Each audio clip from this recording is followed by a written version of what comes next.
పరిశుద్ధ గ్రంథంలో 34వ కీర్తన వైపు కీర్తన పైన దావీదు అబీమెలెకు ఎదుట వెర్రివాని వలె ప్రవర్తించినట్లు వ్రాయబడింది.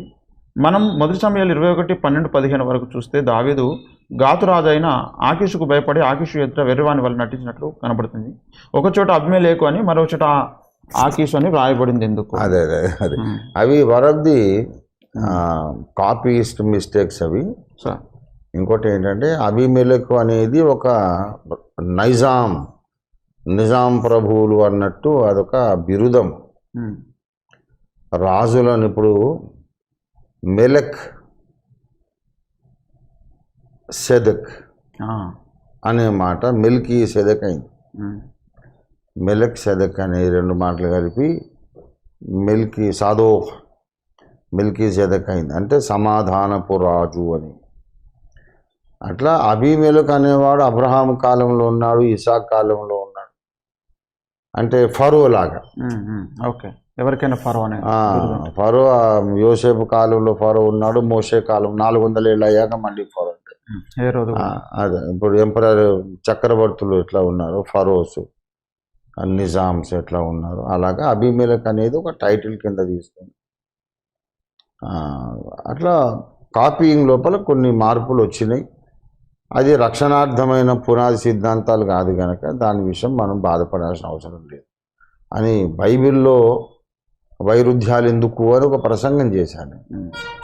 ఇటువంటి ఎందుకు దేవుడు అలవ్ చేశాడంటే సిలువ చెంతకు ఆకర్షించబడని వాడు, సిలువనే దూషించేవాడికి బైబిల్ అంటే విముఖత కలగాలి. బైబిల్ ద్వారా దేవుడు వాడికి ఆధ్యాత్మిక ధనరాశులు ఇవ్వడు, దేవునికి ఇష్టం లేదు. నా యజ్ఞాన్నే తృణీకరించిన వాడికి నా గ్రంథంలో ఐశ్వర్యం వెతికిస్తాను. భక్తి లేకుండా బైబిల్ చదివేవాడు విసుగొచ్చి బైబిల్ విసిరేసి వెళ్ళిపోవాలి. అలా రాయించాడు దేవుడు బైబిల్ని. ముందు సిలువను చూసి దేవుని ప్రేమను గ్రహించి పశ్చాత్తాపడిన వాడికి బైబిల్ మీద భక్తి వస్తుంది.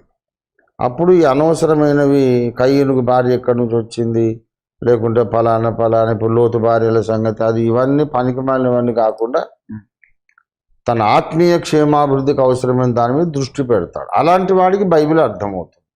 బైబిల్ అందరి కోసం కాదు, దేవునికి ఇష్టలుగా బ్రతకాలని ప్రతిష్ఠించుకున్న వాళ్ళకే బైబిల్ దేవుడు వ్రాసి ఒక కోశాగారము లాగా ఖజానా లాగా ఇచ్చాడు.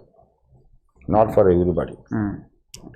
ఓకే, లోతు కుమార్తెల గురించి లోతు కుమార్ అది దట్ డజంట్ బాదర్ మీ. ఎందుకంటే యేసయ్య నా కొరకు మరణించి లేచాడు, నా పాపాలు క్షమించాడు, నన్ను నరకానికి వెళ్లకుండా కాపాడి నిత్య జీవాన్ని వారసునిగా చేశాడు.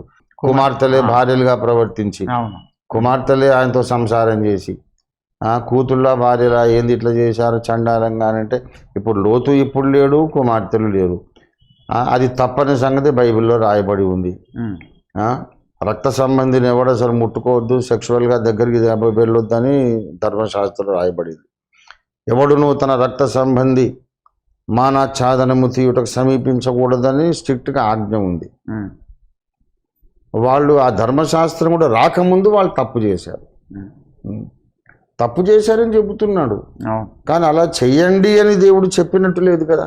చేసిన వాళ్ళను ఖండించి శిక్షించాడు. నాకెందుకు అది బాధ?